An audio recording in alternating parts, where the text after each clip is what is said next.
Hello, everyone. It's Shane Kanto, your Wasteland reviewer, and welcome to the Streaming Wasteland here on the SPDM Crew Podcasting Network.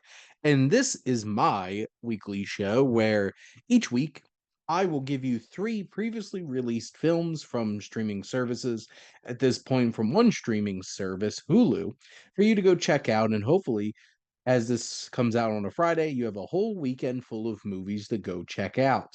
And let's get started with we're going to take things back to 1966 to this classic spaghetti western epic, and that is The Good, the Bad, and the Ugly.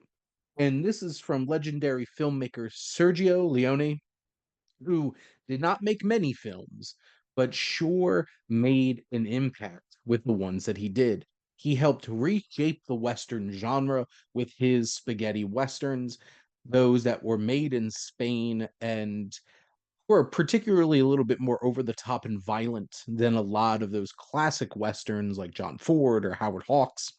And Leone just brings an impeccable quality of filmmaking to this film. It is just top notch. And every frame is so particularly done. The editing is excellent. The final scene sequence of the film, really starting with the iconic moment of Blondie the Good, which is interesting, getting his legendary poncho, and then the ugly Tuco get running around the cemetery to Ecstasy of Gold, one of the most iconic pieces of music from any film. And finally, Il Triello, the standoff that happens in the cemetery with the incredible piece of music, Il Triello, and just the editing cutting back and forth between these three men before this iconic shootout and an iconic double cross and one last screaming of Blondie's name. And this film is just absolutely incredible from a filmmaking standpoint. Every shot is gorgeous and perfectly put together. The music from Ennio Morricone, the one of the most iconic, most talented, and beloved composers of all time. He has three particular pieces of music from this film that are some of the most iconic of all time, from Il Triello to Ecstasy of Gold to the theme, The Good, the Bad, and the Ugly. The music is so unique and particular and just brings a atmosphere and vibe to this film, and how this challenges the audience with the backdrop of the Civil War and how it deepens the perspective on this film that is more than just three men trying to find gold at a unnamed cemetery. And the trio itself, Lee Van Cleef as Angel Eyes, the bad, is steely, intense, and foreboding. Eli Wallach as the ugly Tuco is incredibly charismatic and charming and fun, but also dastardly, and you don't want to mess with him. And finally, the even colder, even steelier, you're good, Blondie, played by Clint Eastwood. This brings incredible presence and a confidence and just an intensity to this film. All of these pieces come together in such an incredible, iconic, impressive, and masterful way. This is one of the greatest westerns of all time, one of the greatest films of all time. It is truly an epic of any kind of proportion and an absolutely gorgeous, incredibly well put together film.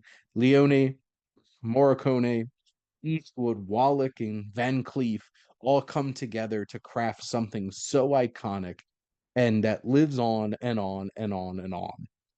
Next up, we're going to be talking about 2001's The Royal Tenenbaums.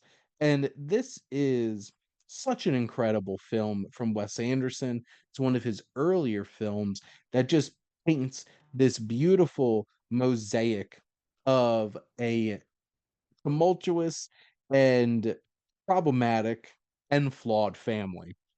The three children are geniuses in their own way, with tennis genius Richie Tenenbaum, played by Luke Wilson, You have finance genius Kaz, played by Ben Stiller, and Gwyneth Paltrow as the lone daughter Margot, playwright, writer, and all of them have been pretty messed up by their upbringing, which involves their very self-centered, problematic father, Royal, played by Gene Hackman. And this film is absolute perfection in that Wes Anderson kind of way with the color palette, the specific sensibilities of that hipster music, and the symmetry. Everything is so particular. The dry wit is unmatched, and the cast is absolutely incredible. And a lot of people are hard to like in this film, but you go on this journey because they are flawed but empathetic, and we care. Do we want to see Royal actually make up for all of his wrongdoing and reconnect with his family? By the end of the film, you do. And Gene Hackman gives one of his best performances, and a performance that really should have won Best Actor in many ways. He was so excellent in this film, absolutely incredible. And you have such an amazing cast around him with Angelica Houston as Etheline, his now estranged wife. I think Luke Wilson really gives one of his best performances of his career in this. And you have the likes of Bill Murray and Danny Glover, Seymour Cassell, and Alec Baldwin doing the narration of the film. And it all just really comes together in such a this is a fully realized vision come to life. And that's one thing that you can say about Wes Anderson, and he always finds a way to get his vision across in the most perfect and effective and poignant kind of ways. This is full of not great people, very flawed people, but they're so entertaining and it's empathetic. And it takes us on a journey of forgiveness and growth. And it's such a wonderful film that just really hits. Lastly, we're going to head over to 1984. I feel like this film is very timely to talk about with the ending of Cobra Kai this year, the release of Karate Kid Legends. It is the original 1984 The Karate Kid. And this is from director John G. Alvidson, who previously, made the original Rocky, and starring Ralph Macchio as Daniel LaRusso, who has grown so much in terms of pop culture at this point because of Cobra Kai and all these other films. But here he's just a skinny Italian kid from Jersey coming over to the West Coast, getting beat up by Johnny Lawrence, William Zabka, and his friends, led by Martin Cove's John Kreese. This whole entire gang of martial artists, and Daniel finds support in Mr. Miyagi, played by the incredible Pat Morita.